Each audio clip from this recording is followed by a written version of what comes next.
Secretary, magandang hapon po sa inyo. Magandang hapon, Eli. Magandang hapon po sa ating mga kababayan. Lalo na po yung mga karamihan dyan nagdudusa ngayon sa ating state of inflation. Yung napakataas ang presyo ng bilihin. Pati serbisyo, Secretary, lahat mataas. Serbisyo ng mga utilities. Lahat. Tapos bigla kang puputulan, yung mga ganun ba? At there is really, it seems there's lack of government to protect our people. Ito po yung hinaing ng taong bayan na bumoto naman sana sila, 31 million po yung pumunta sa presinto, pero walang kapalit na nakikitang gobyerno. At no other than Mr. Tiglao, Bobby Tiglao ng Manila Times, Columnist. na I perceive he was a pro-Marcos. But mayroon siyang pong sinasabi dito na siguro isa-isahin po natin, himayin po natin, baka naman magbago ang ihip ng hangin at yung dating gobernador ng Ilocos, naging congressman, naging senator, magbago po yung kanyang work habit na magiging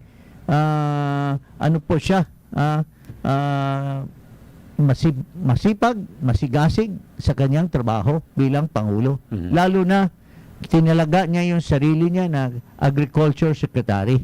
So, yun po ang hinaing ng taong bayan na Ginoong Marcos Jr., McCoy Jr. Pakinggan po ito. Ito si Bobby Tiglao. Maka-GMA ito. Pero ano po yung sinabi niya tungkol sa governance nyo? Okay? Wala pa yan. Bakit yan Hindi yan ang sinasabi ko. Okay, yung kay yung binigay ko sa iyo. Bobby Tiglao. So, yun muna unahin natin dahil sa... Yung mga sinabi na mag-consult siya kay GMA at kay Ang sinasabi ay BBM should get Duterte GMA sa council, so they're priceless and free. Yan. Yung binabanggit, yan. They're priceless and free. So libre. With their track record, it is a mystery to me why Marcos doesn't seek their counsel. Especially since after 4 months, his presidency seems to be adrift or even stalling. Napaka-klaro po yan Ginoong BBM, Arroyo's ratings were low, but as I have argued in several columns and provided data for this was due to the massive black propaganda. Ay skip lang natin yan, hindi yan ang yung susunod. Okay. Marcos, in fact, is an extremely lucky president. After Fidel Ramos is just the second of 7 post-ITSA presidents who was backed by his predecessor, in this case, Duterte. Duterte's predecessor, Aquino the third didn't support him. Aquino's third predecessor, Arroyo, then didn't. Arroyo, of course, helped topple her predecessor, Estrada. Okay, next. The proof of the pudding through is in the eating. And Arroyo, even with his weak political base, undertook unpopular tax. Hindi yan. Okay. So BBM should get the Duterte's council. Adrift yung kanyang kanyang so binabanggit dito. Okay na yan. May copy rin ako rito, Secretary Jing. Sige, Kasi may binabanggit na yung Council of Past Philippine Presidents ay sinasabi priceless to, at kasi wala namang walang bayad, libre. At sinasabi niya there is no school for running the ship of state. So wala talaga, hindi naman napag-aaralan ito sa eskwelahan di ba? So ang binabanggit ho rito ano ba yun na pwede ka kumonsulta, nandyan lang, ibig sabihin sa tabi-tabi pwede mong hingan ng mga payo. At kapag nagpayo naman, Secretary, hindi naman ibig sabihin susundin mo na. Doon mo titimbangin. Payo ito ni GMA, kasi payo ni Duterte. May mga good experience na sila in the past. And they also saw the bad side of their administration. So, in other words, there is an accumulation of real good experience na pwedeng i-share. Ah. Pero it seems that he is tulala eh. Mhm. Ha? He is caught between the devil and the deep blue sea. Mhm. So at saka ito ay pinakita ng mga vloggers. There are two sets of vloggers na nag-tug of war. Mhm. On the one hand, yung grupo nila Maharlika, Mhm. yung grupo ni Banat Bay. Ito naman yung sinasabing Taning at saka Tuning. ha? Nagbabayad pa daw yung isang very influential person sa Malacanang para ipapatanggal, Mhm. ha? Sisirain sa publiko, sa social media, yung mga kalaban nitong sinasabing babaeng ahas. Mhm. Na, so, with all these forces, struggling with each other, natutulala ang ating Pangulo. Kaya, si Bobby Tiglao nagmamagandang loob to let him see the picture of the country today within the 100 days of his administration. Mhm. Kaya po, yan. Okay, yung binabagit kanina ni Bubi Tiglao na maswerte itong si Pangulong Bongbong Marcos, katulad diyan nung yung kay FBR kasi sinuportahan siya ni Nanoy nakaupo rin, President Cory Aquino. So maliban sa diyan wala na eh. Oo, wala na. Ngayon nakaupo si Pangulong Duterte kahit paano sinuportahan. At first, si Ginang Vice President Macapagal Arroyo supported ERAP in the beginning of the term. Kasi siya, running Vice President. Vice President. She was not the running mate. Kasi running mate si GMA ni I think Joe De Venecia. Oo. Tama, Pero lakas sila. tumulong si GMA sa administration ni ERAP. Although ERAP really was destructive himself. So, that's what happened. Now, ito, sinasabi nga ni Bube Tiglao na Okay, at Secretary, papasokin lang natin si Ricky Rivera via Zoom. Ricky, magandang po sa'yo. Ricky. Ricky, magandang hapon sa'yo. Magandang pare, magandang gumagwapo hapon ka sa pala mga pag kababayan. naka-zoom. Nasaan ka na naman nagliwaliw? Nandito po tayo sa National Museum ngayon, Ka-Eddie at Secretary Jing, na kung saan isang oras na lamang po ay pasinanayaan dito yung film showing. Napakaganda po nito, Secretary Jing, isang pelikula tungkol dun sa Pasig Revolt. No? Matatandaan mo ngayon sa Ilocos po yan ang naganap nung panahon ng Kastila, at ngayon po mamaya-maya ito po ay ipapakita na sa atin ng ating director na si Gabi Malbar. Ito po ay batikang indie director at National Geographic director din, no? Sa pakikipagtulungan po ito ng National Museum of the Philippines, Victory Liner at iba pang mga siguro mamaya mamaya kung makukuha ko yung dalawa, siguro baka ma-interview natin. Well, Makapagtanong sige, din dito sa we studio. will look into that kasi mayroon tayong mga magagaling na panauhin ngayon, ha? No other than the former Undersecretary of Health, Teddy Herbosa, and very renowned doctor, Health expert. Dr. Tony Liachon. So siguro by 1:45 we will call on Teddy Herbosa and to shed light on how come itong question na bakit wala pang talaga sige. na so yun. Basta dito lang ako, Okay, we'll call on you when the time comes, basta ha? dito lang Okay. ako, Kylie, kung sabihin. Marami bang mga chicks dyan? Bakit lang bang Hindi, may gwardiya yan. Bigla na no? No. Nasira yung Well, signal. anyway, our partner Ricky Rivera is at the National National Museum, and he was telling us about this movie, no? Well, interesting to hear. But ito pang isang issue na kailangan natin mabigyan ng pansin.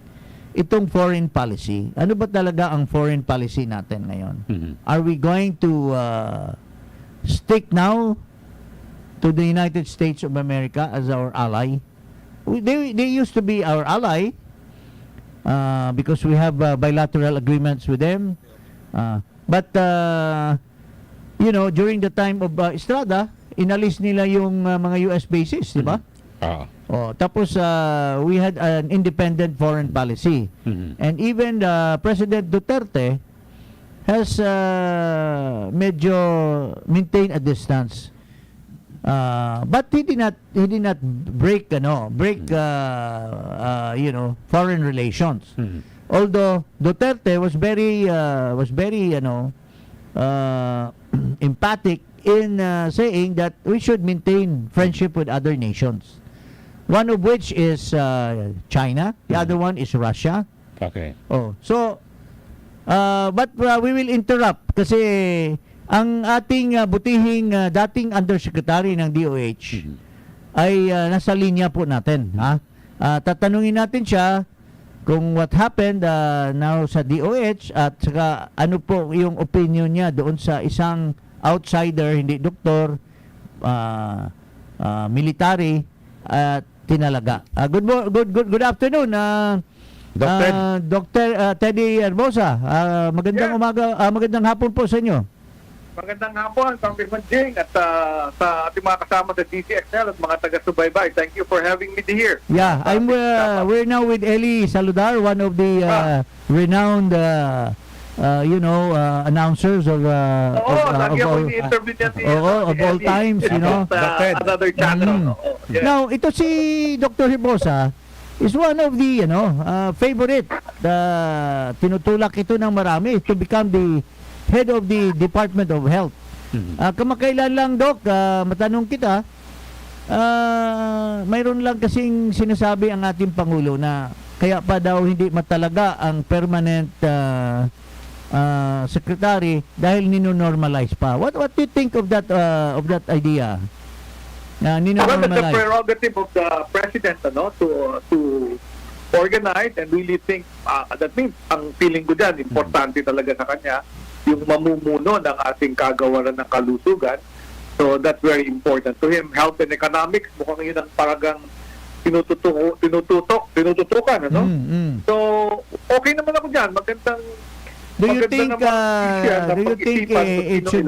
it should be the other way around, that the permanent secretary should be the one that should normalize and take a leadership of all the departments, of all the employees, and be the one to commit and do the normalization in that department? Well, ayoko namang ipangunahan ng ating Pangulo kasi siyempre talagang they have their own decision-making process on how to decide how to run this government. Sila ang na-elect ng taong bayan. And they have the leeway on how to run government. Sabi mo nga, may mga nag-recommend sa akin to hold that position. Itong pagtalaga ng isang police chief, PNP chief, former PNP chief, ano pala ang tingin mo dyan? Undersecretary of Health. Hindi naman to strange sa akin, kasi they may be bringing certain skills on the table, and I will specifically state kung saan magaling yung ating mga uniformed personnel. Yes. Magaling yan sa planning, logistics and supply chain management, and leadership of people.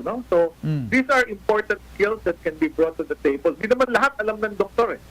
In fact, if you think about the past administration, hindi mangyayari yung ating vaccination program against COVID kung hindi dahil sa mga magagaling na mga former generals that really planned and implemented the supply chain for vaccines. Talagang napakaganda. 74 million people ang nabigyan ng COVID vaccine when other people thought it couldn't be done. Nagawa nila. So I think itong mga pag-appoint ng non-doctors to the Executive Committee of the Department of Health is a welcome. Sa akin, this is a welcome addition of talent. Kasi, of course, doctors are trained only to think one way. Maganda meron kang other people. In fact, when I was Undersecretary of Health in the previous administration, I was actually, there were people that guided us. There was a lawyer who was an ASEC for Regulatory Bureau. There was a non-doctor that took care of our finance. So hindi naman bago yan. Ewan ko lang bakit masyadong maingay sa social media na parang umaangal yung mga tao na merong undersecretary na former PNP chief. In fact, I think that's a welcome addition to the armamentarium of skills of officials of the Department of Health. Don't you think once you get appointed as undersecretary, as secretary, there will be, halimbawa, si Bergeri, baka ma-out of place dahil nilagyan na nila ng police na appointment. O, Well, that really hindi ba kaya depends dapat on the- naghintay muna sila ng ma-appoint ka or anyone much better than you, but I think you're the most qualified. So, Well, thank pag you for your na-appoint, confidence, ano? pag na-appoint ka, Unfortunately, you are not the appointed baka official. mangangapa na naman sila kung saan nila ilagay si Berheri. Kasi sobra na yung undersecretary dyan sa DOH. Well, you know, I have experience in the Department of Health and I have experience as a special advisor nitong COVID. So, malalim din yung wealth of experience. Naging din ako executive vice president ng university. So, medyo alam ko na how to work in government and public administration. Marami na rin tayong mga kaibigan. I think naman, ang importante dito ay magtulungan, no? Because Yes. in fact, the implementation of the health system, malaking role ang ipi-play ng ating local chief executive and the Secretary of Interior and local government. If you're talking about the other diseases and strengthening the health system, the first step really is ma-strengthen natin at the local level. So yung tinatawag kong local health system, palalakasin mo. Ang under the law, yung pinasa ng Congress, yung ating Universal Healthcare Act, ang local chief executive ang mamumuno dun sa tinatawag na local health board. So this will be important in establishing the situation of health delivery sa ating mga kababayan. So malaking bagay yun, ano, na magtulong-tulong talaga ang different areas of government to help out in the other health problems. Ano? Talagang maganda rin naman yung usapan na tugunan din natin yung ibang mga health problems ng bansa. Hindi lang panay COVID, kasi pag panay COVID, nagkakaroon ng imbalance of other illnesses that we also have to address. Okay. Kayo po ba, incoming secretary, pabor po kayo sa online sabong? Online kami. Ay, hindi. Ako ay pabor sa ginawa ni Secretary Remulla, no? Na ipatigil yung pogo at mga ipauwiin yung mga illegal na mga Chino dito, no? I think at nakita naman natin yung mga masamang dulot ng gambling. In terms of, yes, may income, pero in terms of the social fabric ng mga tao, di ba? Yung naa-addict sa, nakakadinig akong storya, mga naa-addict at more lately, pati pala yung mga kriminal ng China, dito na pumupunta at dito na tama po yun. buhay. Oo. Pero ano po yun, ang mga sumusugal niyan outside of the country. Pero itong online sabong sa ating bansa, kaya tinigil ni Presidente Duterte. At ito si Kaskulan, isa daw ito sa operator ng Online. Hindi ko alam yan, online sabong. So, with that kind of setup, you think he will be fitted for DOH? Well, he has to divest. Di ba? Alam ko, pag ikaw ay naging undersecretary, naging ako undersecretary, I have to divest myself of any private enterprise or business. Kasi, ano yan part of the appointment yan, di ba? Kung ikaw ay nakaupo sa board, may ali ka ng, gambling, franchise, dapat, bitawan mo yan. Kasi, against civil service rules. You have to divest. Kaya ipasa niya yan, ibenta niya yan, or ipasa niya ako to whoever who will run that business. Okay. So, Dr. tama kayo, no? Si Eli. Dr. Doc, may tanong. Hi, Ali. Bilang naging special advisor dito po sa National Task Force Against COVID-19, meron ho ngayon desisyon ng Pangulo at ilalabas na po yung kanyang executive order na magiging voluntaryo na lang yung pagsuot ng face mask sa indoor. Kayo ho ba pabor ito at pwede na ho ba ito at ibig sabihin ba yung pandemic papunta na po sa endemic itong COVID dito po sa ating bansa? Okay, so mukhang that's another stance na medyo debatable at pinag-aawayan nga namin mga doktor yan. There are some doctors who are totally against it, lalo na't merong XBB at XBC at may mga tumataas na cases sa ibang region. However, ako, ang opinion ko dyan, parang ang nangyari, ang stance ng government is I want to focus on the economics, maka-develop ang economy, makahabol sa mga naging problema sa economics because of very strict measures. Ngayon, ipapasa natin sa ating mga individual citizens yung kanilang responsibility to take care of themselves. So by making the masking voluntary, ang iisipin mo ngayon ikaw ba ay at risk for COVID? Apo. Like ako, nasa ospital, nagtatrabaho ako sa ospital, ay magmamask pa rin ako pag pumunta ako dito sa ospital. So, suot ko pa rin yung mask ko pag tumitingin ako ng pasyente. So, because I want to protect myself. So, ganun din yung mga ibang citizens natin. Ano? Kung ikaw ay may sakit, mayroon kang hypertension, diabetes, o kaya iba pang illness, asthma, at ikaw ay takot magkaroon ng COVID dahil ma-hospital ka, gumastos ka ng malaki, ako'y magmamask pa rin. Pag sasakay ako ng public transport, pag pupunta ako sa cemetery during Munda, I will continue to wear my mask. So, Opo. ano yan, ako, I can live with a situation wherein they will make it voluntary, pero dapat irespeto natin yung mga taong gustong mag-mask. Kasi, ano naman yan naaral yan. I remember Okta presented a research they did a survey last March yata, this year, and sinabi doon na kahit daw i-lift yung mask mandate, magsusuot pa rin yung karamihan. 90%, ang nandinig ko doon, 90% magsusuot pa rin ng mask. So, okay lang sa akin yan. Gawin nating voluntary, pero okay naman yun. Kahit siya hindi nakamask, ako nakamask, protected pa rin ako noon. So, very important na maintindihan natin where that's coming from. Palagay ko, subukan natin. Pero Kasi makikita mo lang, kung tataas ang kaso, like sa Amerika, nag-uli sila ng mask mandate nung tumaas yung case nila. Apo. So, we can see if the cases will increase. Kung hindi na tumaas, pwede na siguro. Pero dito naman sa EO na ilalabas ni Pangulong BBM, yung mga medical facility, hospital o clinic at public transport, talagang obligado pa rin mag-face mask.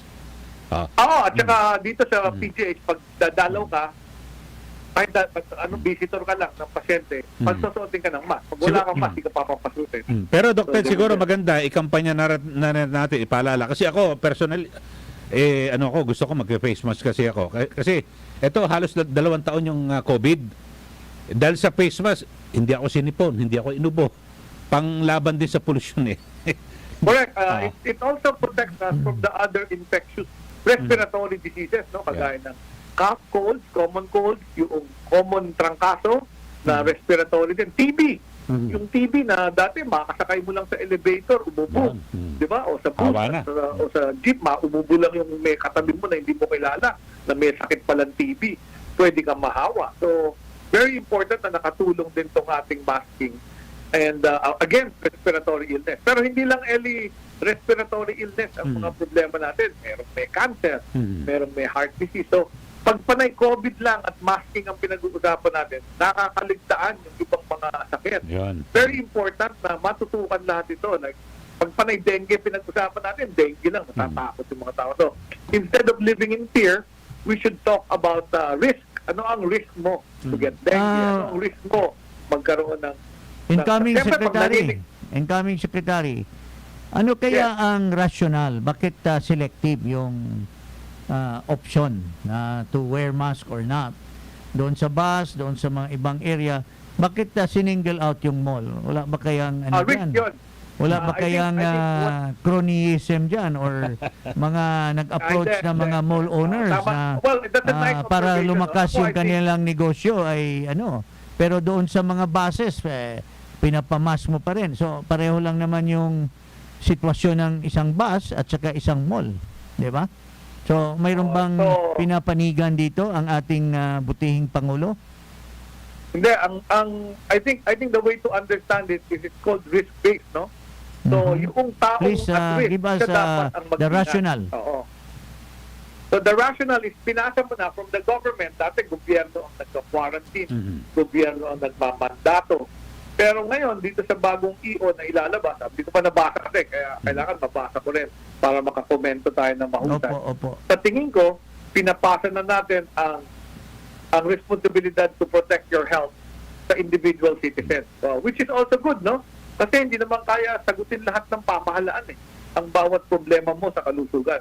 We have to take our own our own hands to take care of our health. Kailangan alagaan natin ang ating kalusugan. Kung ikaw ay high risk, dapat mag-mask ka siguro pag pumupunta ka sa mall. Kahit ito ay voluntary na lang. So, very important yan. Ang analogy ko dyan na Congressman Jing, yung nagbebenta naman ng sigarilyo at alak, di ba? Oo. Pero, ina-advise natin ng mga tao, pag nagpunta ka doon, masamayang sigarilyo, magkaka-cancer ka sa lung.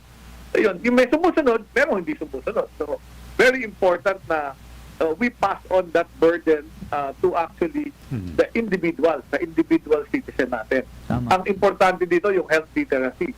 Dapat ang kagawaran ng kalusugan, ang Department of Health, hindi titigil sa pag-inform sa publiko na meron pa rin COVID na pumapaligid, meron pa rin XBC at XBB na pumapaligid at pwedeng mahawa, at ito ang mga pamamaraan para mag-ingat. Magpabakuna ka, magpa-booster ka, at mag-mask ka kung hindi ka sigurado. Diba? Okay. Okay, so Okay. Thank you so much, Thank you! Incoming. brother, and Incoming Secretary. I hope if they Naku, are magbilang wise kasi sana kayong dalawa. if they are wise enough that the DOH will be in good hands, it should be given to you. Yun po ang tingin ko na the best thing that BBM should do. Okay. Secretary, Maraming Dr. salamat po. Ellie, at saka Oh. Jing. Okay. Thank you. Magandang Thank you so hapon po much. sa inyo. Magandang hapon. Good afternoon. Oo. Opo. So iba-iba Iba-iba partner yung mga opinion tungkol dito sa pagtalaga kay Kaskulan. Maya ito naman may isang renowned doctor, Okay. very pragmatic at very competent doctor. Tatawagan natin si Dr. Tony Liachon. Tony Liachon. Okay, sandali lang mga kasama. Paalala muna tayo ha. Oras na natin sa buong kabuluhan. 2:01 ng hapon.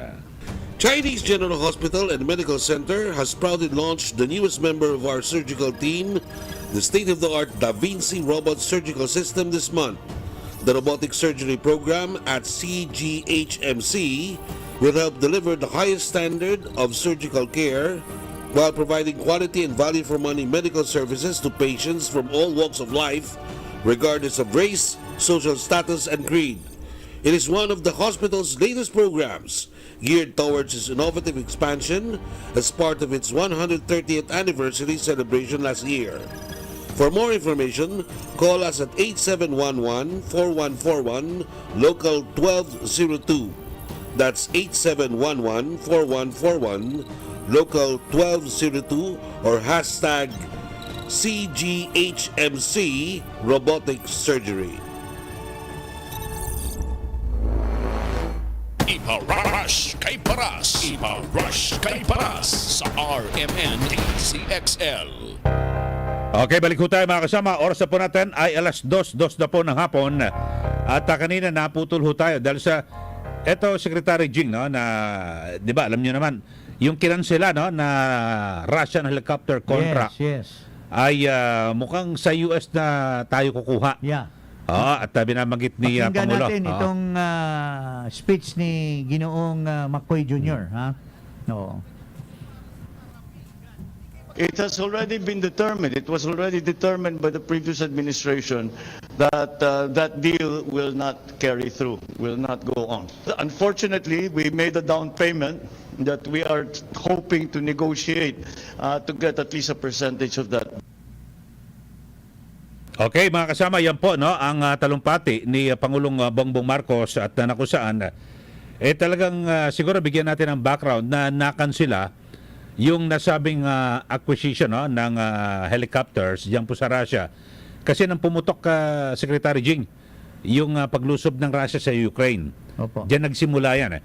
Pero dito ay ang US kaagad, no, ang talagang na gustuhong kunan ng supply. So, ano ang implikasyon nito, Secretary Jing? Let us listen the quotation of this guy when he spoke in the United Nations.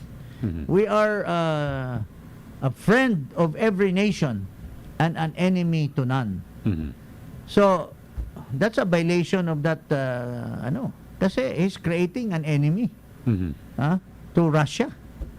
Because ang Russia, mayroong sinasabi ang Russia na they will not allow hindi lang kumpleto yung video na pinakita but doon sa umpisa sinasabi ng Russia na hindi sila papayag na i-cancel. Tapos hindi nila pwedeng ibalik yung pera dahil nag-umpisa na sila na mag-manufacture. Yun. Oh. Now, hindi maganda yan. Dapat ipaliwanag sa buong bansa bakit nakansela yan. Dahil lang ba nagkagera sa Russia, kakansilahin mo na yan? Laki pera rito, billion itong kontratang ito. Tapos pabayaan mo lang yung 2 billion. Tapos bigla siyang binribe ng Amerika. Ha? Na, huwag mo nang pakialaman yung Russia, bigyan kita ng $100 million. Kumagat naman kaagad. Sanay na yata ito sa mga bribery. Kasi kumagat kaagad. Hindi na lang na muna natin tingnan na mabawi pa natin yung friendship ng Russia at matuloy pa rin yung transaction. Total, Russia hindi naman patakbuhin yung kanyang choppers . Yes, Pero ibig sabihin dito, kung hindi na itutuloy, masasayang yung down payment natin. Yes. Susuklian naman daw tayo ng US. Pero that's neither here nor there . That's not based on wisdom. That's based on yung patay-patay na hindi na bali natin kunin yun kasi mayroon namang bibigay. Why not maximize, di ba, our decision by getting that, but at the same time getting also from the US, di ba? Di doble.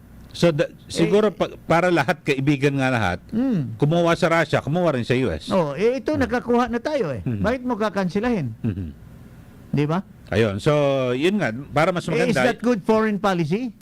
I don't know who advised him on this, but this is no good. Kasi pinaghirapan ng ating dating Pangulong Duterte yan na makipagkaibigan sa Russia. Pumunta nga dito, may mga bilaterals tayo na kukuha sa Russia. We became friends when we left the United States. Hindi naman talaga humiwalay tayo ng tuluyan, but we just set aside them for a while. Marami naman tayong mga bilateral dyan sa US, pero the President extended his hands of friendship to China, to Russia, to even Turkey, and other countries. Kasi yun na nga yung sinasabi ni BBM, a friend of everyone and an enemy to none. That's exactly the foreign policy of Duterte. Bakit salungat yung sinasabi niya ngayon? Don't you think Russia will not take it against us if they will cancel the chopper and give it to the United States? Especially now na nagigirian na ang US at saka si Biden at saka si Putin ay nagigirian na ngayon? Siguro pwede sa iba. Para walang sama ng loob. Sa iba na lang, din na sa US. It is a wrong move . Okay. Kasi maski sasabihin niya may predecessor, bakit? Wala naman, hindi naman natapos yung deal . Bakit hindi mo itutuloy? Ikaw na ngayon ang Pangulo, di ba? Okay, samantala mga kasama, oras na po natin ay 2:07 na ho ng hapon. Samantala, nasa linya po natin si Doc Tony Leachon at makausap natin dahil sa importante ho. Ito hong pag-uusapan natin at meron pong konting kontrobersiya diyan po sa Department of Health. At siyempre marami nagtatanong yung gagawin ngayong pagluluwag, no? Na magiging voluntaryo na lang indoor yung pagsusot po ng face mask. Ito si Dr. Leachon, former director of member of the board of directors ng Philippine Health Insurance. At he is a renowned doctor. Health expert yan, ha? Health expert, and he's a member or president of so many associations, medical association. So he is really renowned doctor. So let's listen to Dr. Leachon. Magandang hapon po, Doc. Magandang hapon ho. Kong Jing, magandang hapon. And then Ka Eli, magandang hapon po sa inyo. Opo. Doc, marami pong salamat sa pinaunlakan mo kami. Gusto po namin marinig, first and foremost, recently, naging controversial yung appointment ng isang undersecretary na hindi naman doktor or walang relation sa medical field. Pero pinalaga pa. As you know, marami pong mga applicants na nakapila ngayon. na gusto maging secretary, maging undersecretary, maging ASEC.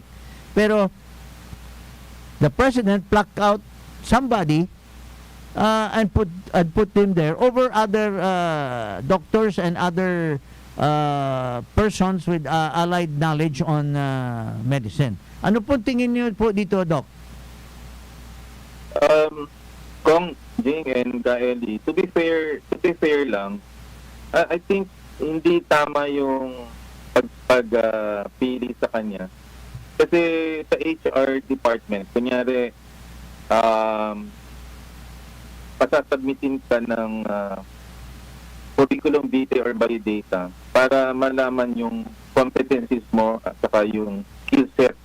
So, right man for the right job. At usually, sa mga private institutions, hinihingi yun. Ngayon, pangalawa, in the Philippines kasi, napipili ka, mostly, type of your competency, politics, lobbying, loyalty, trust, and confidence. At nakita natin yan sa nakalipas na administration na nagkakaroon ng tinatawag na Peter Principle sa human resource lingo. Ibig sabihin yan, you are being promoted after reaching your level of highest competence to a level of incompetence. So for example, yung dating vaccine czar, hindi siya doktor pero dating siyang chief of staff. Yung sa PhilHealth, ang CEO and president noon ay dating military general. And look what happened to those jobs na napuntahan. Kasi walang matching ng skill set mo dun eh. So that is the Peter Principle. Ang mangyayari dyan, magkakaroon ng demotivation ng ahensya, lack of productivity, at hindi ka makaka-add value. Kasi doon sa PhilHealth, kung maalala niyo po, magkasama tayo dyan, dahil ikay na ay abogado, ang daming legal matters sa PhilHealth. Ako'y doktor, related doon. So, saan papasok ang military person doon sa PhilHealth? So, medyo out of job. Sa vaccine din, kailangan dyan nag-aral ka ng doktor, kailangan nag-infectious diseases ka or internal medicine, or nakapag-aral ka ng vaccinology or naging pharmaceutical director ka para maintindihan mo ang mga bagay-bagay na yan. Ngayon, ang problema nito, magkakaroon ng problema in terms of the maximization of talent and human resources. Lalo na sa ngayon, wala pa tayong Department of Health Secretary. At ang magiging problema niyan, sa dami ng doktor sa Pilipinas, 70,000, madaming may MD, MBA na pwede kang pagpilian. Kasi kung ang sinasabi, may Masters in Public Administration, pero marami ring doktor na nag-MBA. Maraming doktor na nag-PhD. So, hindi ba dapat nandun muna sa shortlist na yon bago tayo pumili ng outsider, considering that particular talent may just be out there, hindi lang tayo nag-vetting. Napaka-importante kasi yung transparency at accountability. Lalo na ngayon, we are coming off from a pandemic, and then ang SONA ng Pangulo, big audacious goals, tapos wala pa tayong nababalitaan tungkol doon, naka 5 months na. Plus the implementation of the Universal Healthcare Law. Ito something na dapat sanay na sanay yung i-appoint mo that will hit the ground running right away, considering we are right now in a crisis and we need really a lot of agility at saka sense of urgency. Okay, very well said. And mayroon isang tanong din po. Kamakailan lang na-interview ang ating butihing Pangulo, si McCoy Jr., tungkol sa bakit hindi pa nagtalaga ng permanent secretary sa DOH, sa DA, and even sa Department of National Defense, sa OIC pa rin hanggang ngayon. At ang sagot po niya, hindi pa muna dahil nagno-normalize pa daw ang mga departamento. Hindi pa daw tama. Hindi ba dapat kung yung malagyan mo ng permanent, yun na yung magsagawa ng normalization? Tama ba yung kanyang sagot doon sa media, Doc? Actually, mali din po. Kasi since pandemic, ang una mo dapat hanapin dyan ay Secretary of Health. Kasi pagka may Secretary of Health na, that will unburden the President of the big job handling the Department of Health, even the Department of Agriculture. Kasi ang alam ko, pagka ikay presidente, kailangan nakafocus ka and then you have good direct reports na may talent at may skill set para siya ang magtayo ng strategic plan. Strategic plan, mag-goal setting kayo, magtatayo ka ng organizational structure, tapos magde-delegate ka with authority.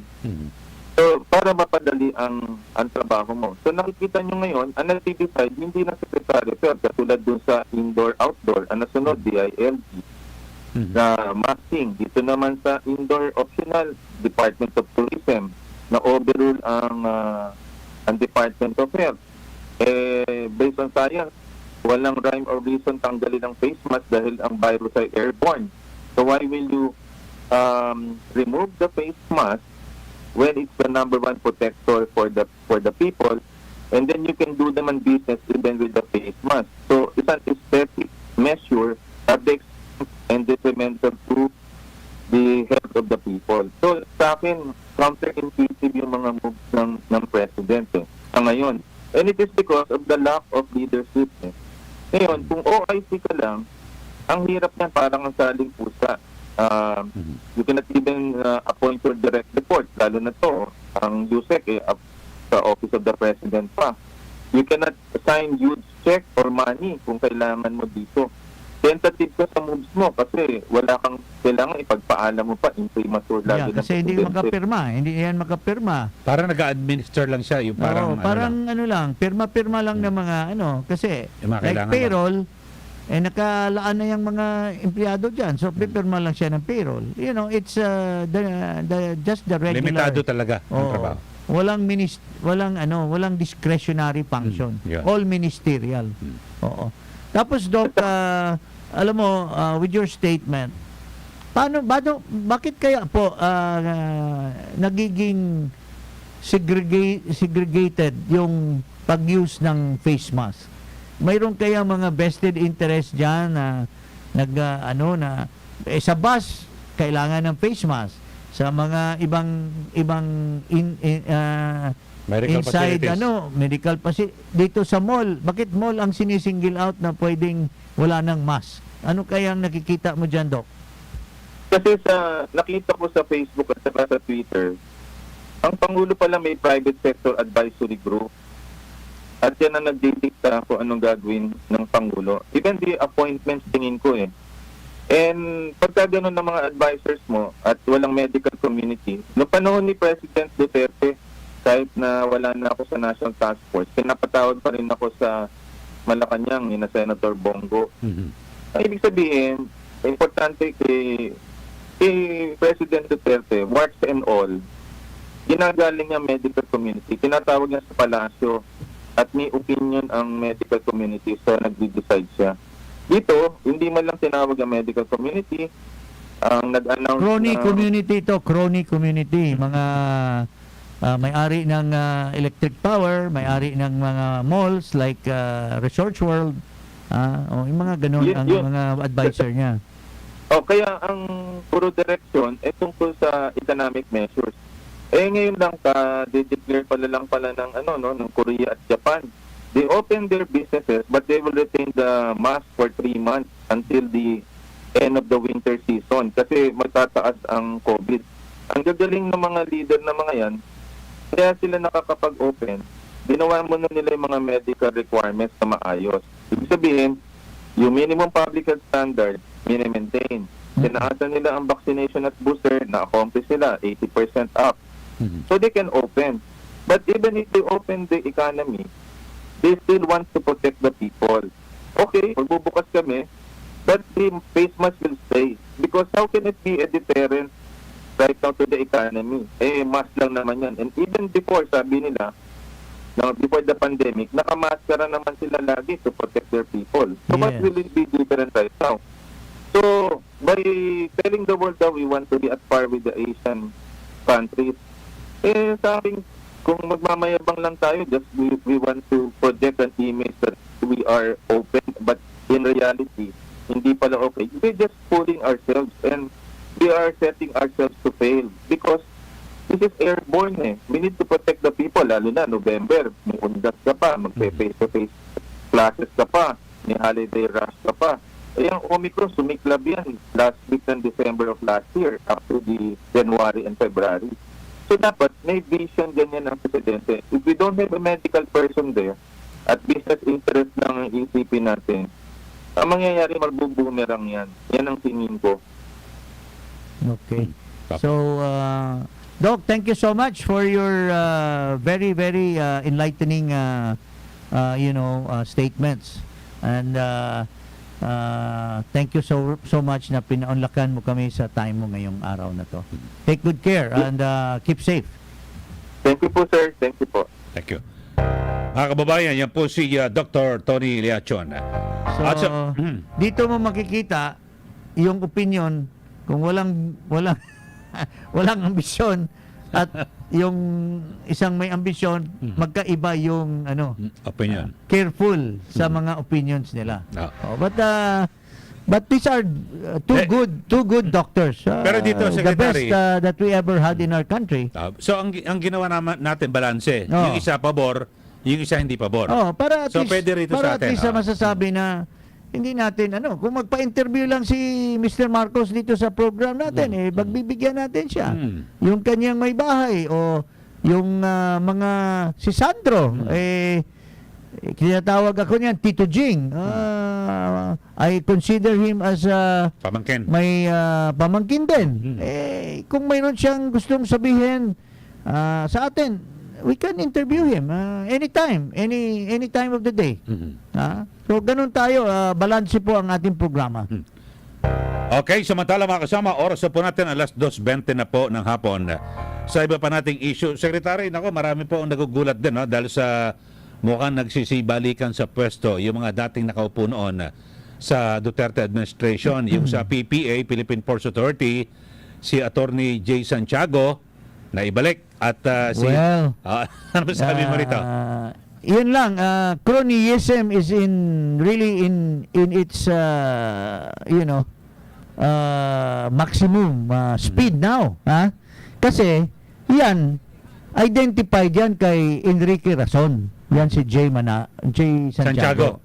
Dati pa yung PAGCOR, nung pumasok yata si Rason sa gambling industry or entertainment industry, tingin ko bata-bata na niya yan si Jay Santiago.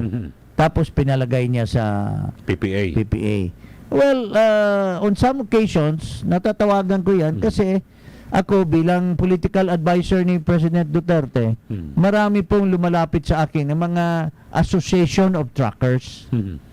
At syempre, gusto nila makausap yung PPA General Manager. Ang sinasabi doon sa loob ay hindi kasi naghintay ng desisyon ni Rason. Yung desisyon daw kasi it involves the truckers inside inside the Manila International Terminal. Oo. Yan ay hawak ni Ricky Rason. But mabait naman na tao yan si Jay Manalo. Jay Santiago. Mabait naman at kaibigan din natin, pero we cannot just deny the fact na ito ay mga players dito big boys, mga big boys. In fact, Vic Rodriguez siguro isa yan sa mga reasons na pinatalsik ng mga makakrony diyan sa loob, kasi si Vic has asked the president to appoint somebody who is not influenced by a crony. Okay. Pero dito rin naman, yung sa dating Transportation Secretary na si Art Tugade, bilang Acting General Manager ng Manila International Airport Authority, parang bumaba ang rango niya, di ba? Dating Secretary. Alam mo, mabait yan si Manong Manong Art. Alam mo naman yan, mahal natin yan. Magaling yan na trabahante sa panahon ni President Duterte. Pero hindi ko maintindihan bakit po bumaba po kayo. At pero ano ba talaga ang report hindi mismo si anak ata ito hindi. Baka hindi naman. Kung siya, ito yung komentar ko. Pero Pero ang pagkakaalam Kung ko, hindi naman si Manong Art, that's okay. Kasi si Art Tugade, we praise him for what he did sa mga infrastructure program ng ating gobyerno. Now, kung if it's somebody else, namesake lang niya, okay naman yan. hindi, ito yung ito, linawin natin, ito yung youngest son ni dating Transportation Secretary Arthur Tugade.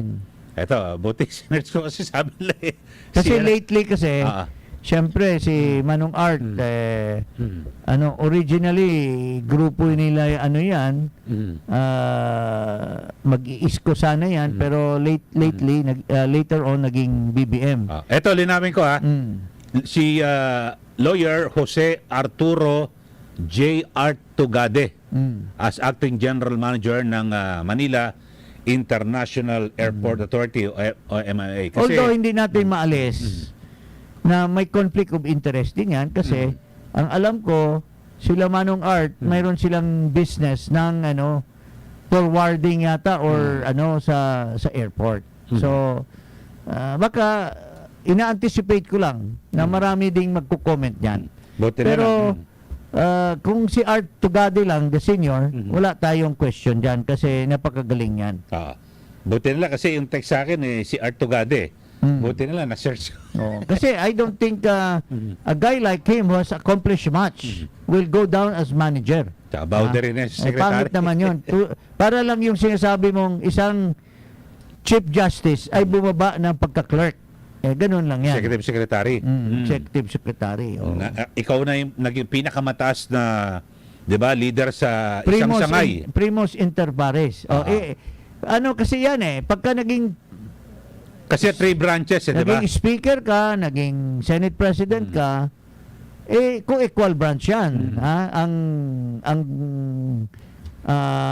tinatapakan mo, yung Ranggo, pinakarango, yung ranggo mo posisyon, ng Senado, Senate President ka, equal yan sa Presidente. Yung Speaker, equal yan sa Presidente. Kasi we are a 3 branch of government. Yung Chief Justice, ganun Yung din. Chief Justice, ganun din.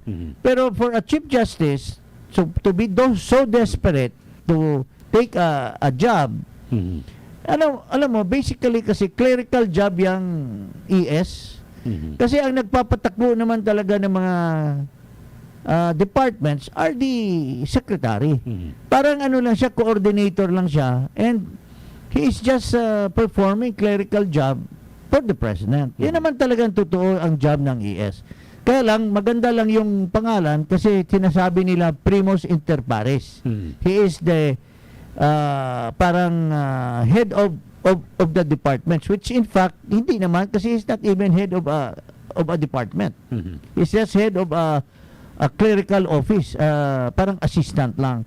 Now, for him to go down, medyo it leaves a bad taste in the mouth, so to speak. Pero syempre, kanya-kanya naman ang tao, 'di ba? Pwedeng siguro bored sila sa bahay nila kaya gusto nilang kumuha ng trabaho. Siguro naghirap sila kaya gusto nilang kumita ng 150,000 a month. Maraming rason na bakit nila ginagawa 'yon. Pero kung ilagay natin sa tama, dahil hindi dapat sana yan ganun.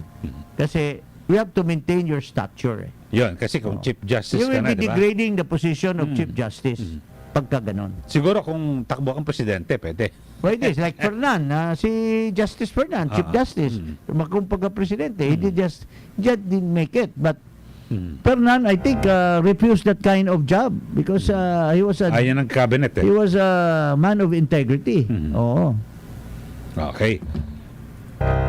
Okay, oras ho natin mga kasama. 2:28 na po ng hapon at ingat lang ho dahil sa ngayong weekend, Secretary, merong bagyo. Masama ng panahon. So ingat at yung mga maglo-long weekend, Yes. asahan nyo na raw ho matinding pagsiskip ng dalo ng trapiko sa mga pangunan ng lansangan, lalo na Yeah. siguro sa Biyernes talagang Kasi magpupulasan ng mga undas yan. na, undas. A few days from now, it's 4 days, I think. And dineclare pa ng long weekend. October 31 is a holiday. Oo. At syempre ay siguro makakuha pa rin tayo ng mga update yung sa nangyaring lindol, no? At dyan po sa ating Northern Philippines. At nung isang Tomorrow gabi we kahapon, will be pinaunlakan natin yung mga OFWs, mga leaders ng OFWs sa iba-ibang bansa na gusto nilang iparating yung kanilang hinaing dito sa ating programa. Something that has not been addressed by government. Mayroong isa representing Qatar, Kuwait, Saudi Arabia, mayroon din sa Europe. So, we'll try to accommodate them tomorrow, hopefully, and they will speak to us, they will tell their stories to the public, and lalo na ini-emphasize nila yung unsolved cases of human trafficking. Oo, yun Okay. po.